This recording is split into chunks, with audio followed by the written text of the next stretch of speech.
ज्यादातर राज्यों में भारतीय जनता पार्टी हार रही है। वो चैनल्स जो भारतीय जनता पार्टी की मदद भी करते थे, वे भी अपने ओपिनियन पोल में ज्यादा मदद नहीं कर पा रहे हैं, क्योंकि ग्राउंड पे स्थिति बहुत खराब है। महिला आरक्षण करने की कोशिश कर रहे हैं, गैस सिलेंडर सस्ता करने की कोशिश कर रहे हैं। कल भारत के जाने माने बड़े बड़े पत्रकार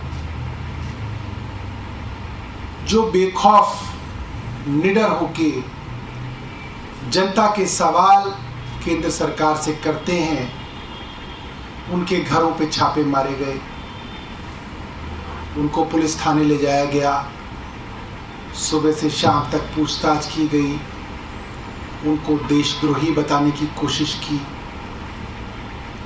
और आज भारतीय संसद में लोगों की सबसे मजबूत आवाज संजय सिंह जी को जिस तरीके से बिना किसी सबूत,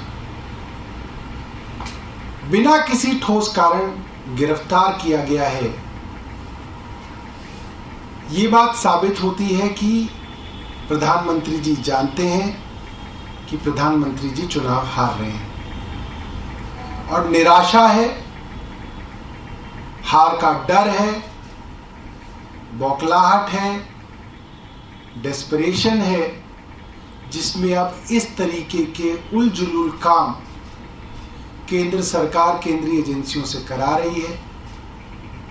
और हर एक सरकार जो तानाशाही की तरफ बढ़ती है, उसके लक्षण होते हैं कि जब सत्ता जा रही होती है तो इस तरीके के कारनामे सामने आते हैं। और इसकी वजह से सत्ता बची किसी की नहीं है, इसकी वजह से सत्ता और तेजी से हाथ से फिसलती चली जाती है। और आप देखेंगे, आप इस प्रेस कॉन्फ्रेंस को याद करिएगा, 2024 के चुनाव के बाद इस प्रेस कॉन्फ्रेंस को मैं दोबारा से ट्वीट करूंगा कि ये जो बौखलाहट थी, इससे भी भारतीय जनता पार्टी का कोई फायदा नहीं है। मैं रिक्वेस्ट करूंगा, आतिशी जी जो है अपनी बात रखेंगे, उसके बाद प्रियंका जी।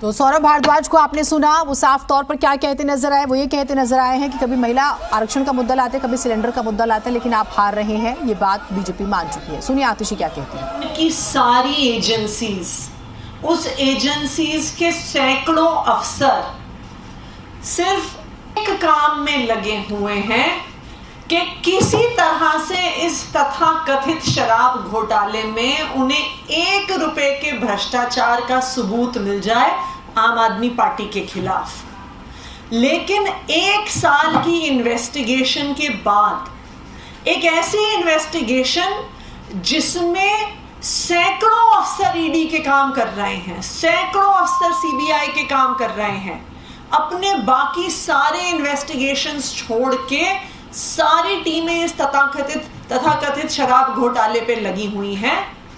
लेकिन 15 महीने के बाद भी 1 रुपए के भ्रष्टाचार का सबूत भारतीय जनता पार्टी की एक भी एजेंसी देश के सामने नहीं रख पाई है। आज जो संजय सिंह जी को गिरफ्तार किया है, वो गिरफ्तारी भी बिना किसी सबूत के आज की गई है। यह गिरफ्तारी क्यों हुई है संजय सिंह जी की? इसलिए नहीं कि कोई सबूत है, इसलिए नहीं कि कोई शराब घोटाला हुआ है, इसलिए नहीं कि 1 पैसे का भी भ्रष्टाचार का खुलासा कर पाई है ईडी और सीबीआई। आज संजय सिंह जी का अरेस्ट सिर्फ इसलिए हुआ है क्योंकि भारतीय जनता पार्टी को और प्रधानमंत्री नरेंद्र मोदी जी को अपने खिलाफ आवाज उठाने वालों से डर लगता है, आम आदमी पार्टी से डर लगता है, संजय सिंह से डर लगता है। हम ये देख रहे हैं कि केंद्र सरकार की जो ये बौखलाहट है, जो ये हार की बौखलाहट है, अब इस प्रकार की तानाशाही के रूप में सामने आ रही है। हमने कल ही देखा कि देश के जाने माने पत्रकारों के घर पर रेड हुई, उनको डिटेन किया गया, उनके फोन ले लिए गए, उनके लैपटॉप ले लिए गए। क्यों? क्योंकि वो प्रधानमंत्री नरेंद्र मोदी जी के खिलाफ आवाज उठाते हैं।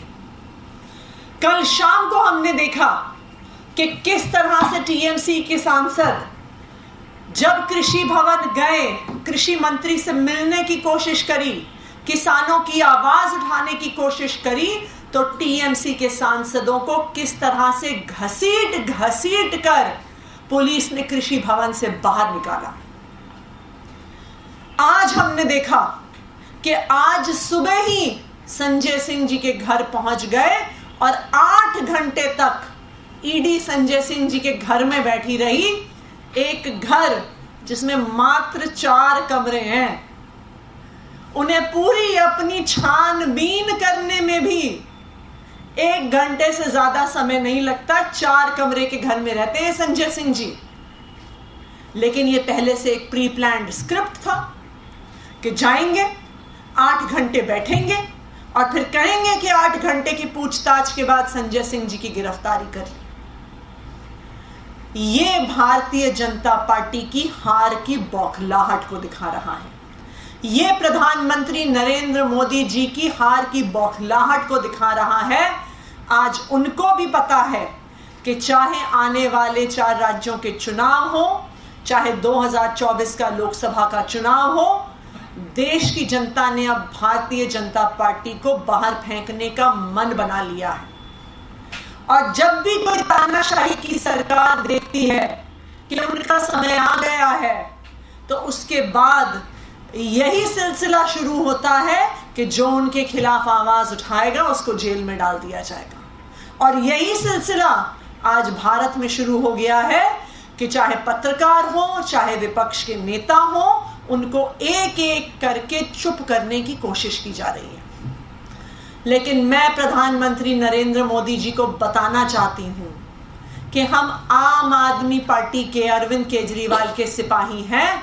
हम आपकी इन धमकियों से डरने वाले नहीं हैं। आप चाहे आम आदमी पार्टी के हर नेता को जेल भेज दो, आप चाहे हमें फांसी पे टांग दो, लेकिन आम आदमी पार्टी का हर एक कार्यकर्ता, हर एक विधायक, हर एक सांसद, हर एक नेता इस देश के संविधान को बचाने के लिए लड़ता रहेगा। आपने एक मनीष सिसोदिया को जेल में भेजा, 100 मनीष सिसोदिया खड़े हो गए हैं उनकी जगह लड़ने के लिए।